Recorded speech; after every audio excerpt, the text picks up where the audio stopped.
کہ جیڑا ملک کلمے دے نام تے بنیا سی اوتھے اسلامیات اختیاری ہوگی، انگلش لازمی ہوگی۔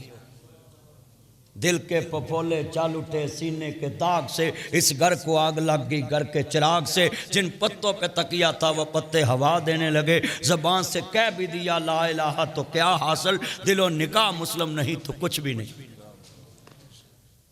آج کتنے میرے چاند بیٹھے بتائیں اسلامیات اختیاری اور انگلش لازمی۔ یہ حکومت کا قصور نہیں ہے، ہمارا قصور ہے۔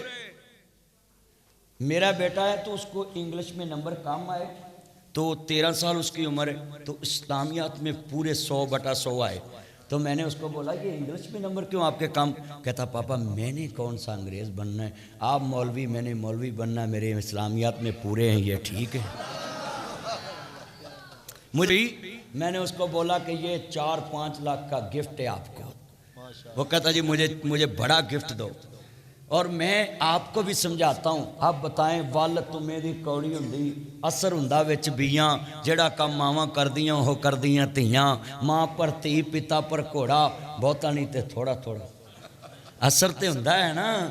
جتنے تسی بیٹھے جے اج وعدہ کرو کہ اپنے بچے نو اگر تساں 2 لاکھ دی بھی کوئی چیز لے کے دینی، انہوں کہنا پتر 40 دن تو تکبیر اولانا فجر پڑھنی ہے تے تینوں سائیکل لے دینی،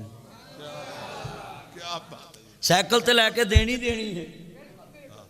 بچہ کہے جی مینوں ٹرپ تے بھیجو، انہوں کہے پتر تو مینوں جنازے دا ترجمہ سنا دے تینوں مری بھیج دواں گا۔ دین تے انج سکھانا ہے۔ ہن تسی کتنے بندے بیٹھے، تانوں اللہ جاندا ہے تہاڈا کوئی بچہ نہ میٹرک چوں پاس آیا فرسٹ، میں کہاں گا حضرت صاحب نو تہاڈا بیٹا اسمبلی کاری لگا ہے، انہوں عمرہ کراؤ، انہوں گفٹ دو، چاہ پتر تینوں عمرہ کراواں گے، اگر تو اتنے پروموشن کر کے ٹاپ کیتا تینوں حج کراواں گا۔ انج دی انعامات دو اپنے بچیاں نو، خوہ دی مٹی خوہ چ لگے۔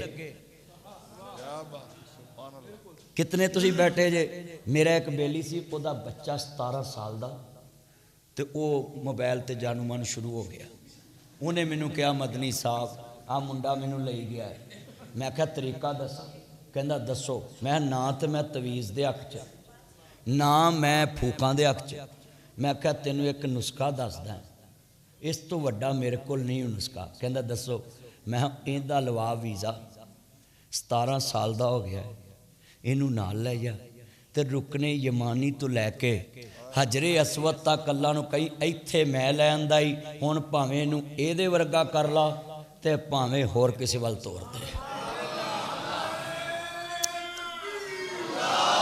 500 فٹ تے بناؤن تے پابندی، 500 میٹر تے مسجد بناؤن تے پابندی، تے سیلمے دی دیوار لاہور چ سانجی، اور جا کے ویکھو منٹ گمری روڈ تے سیلمیاں دیاں دیواراں سانجیاں نے، تے مسجداں نو آندے نے 500 میٹر دور بناونا ہے۔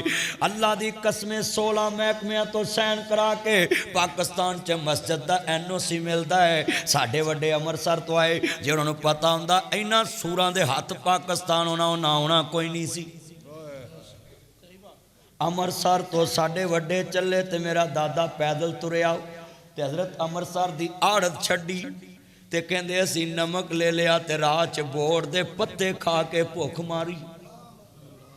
کلم ہوئے سر کلماں ٹوٹیاں، سینے دے وچ بلماں ٹوٹیاں، عزت دی اس ٹینی نالوں عذرا بانوں سلماں ٹوٹیاں، پھر جا کے اے موقع بنیا پاکستان کوئی سوکھا بنیا، پاکستان تے بڑا مشکل بنیا ہے۔ آج ساڑھے کردار ویکھ لو نا، آج جڑا لیڈر ہوندا ہے وہ آندہ جناب اعلیٰ ایتھے میں نظام ایک جیسا کرانگا، غریب دا سلیبس اور تے امیر دا سلیبس اور ہے۔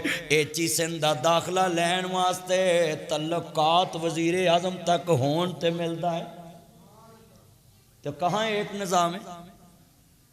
قائد اعظم محمد علی جناح نے تو کہا تھا میرے ملک میں ہر شہری برابر کا شہری ہوگا۔ لاما صاحب کی عمر گزر گئی، ہر فورم پہ اسلامی نظریاتی کونسل میں میں سوال کرتا ہوں، اتنے دوست بیٹھے ہیں، ہم نے اسلامی نظریاتی کونسل کے فتوے کو کب تک عزت دی ہے؟ ایک ہی منیا میں پناہ بتا دیں، ابھی تک سود کا کیس پینڈک پڑا ہے، اسلامی نظریاتی کونسل نے پاس کیا کہ سود حرام ہے، مگر اس پہ امپلیمنٹ ہی کوئی نہیں، صرف ہاتھی کے دانت کھانے کے اور دکھانے کے اور۔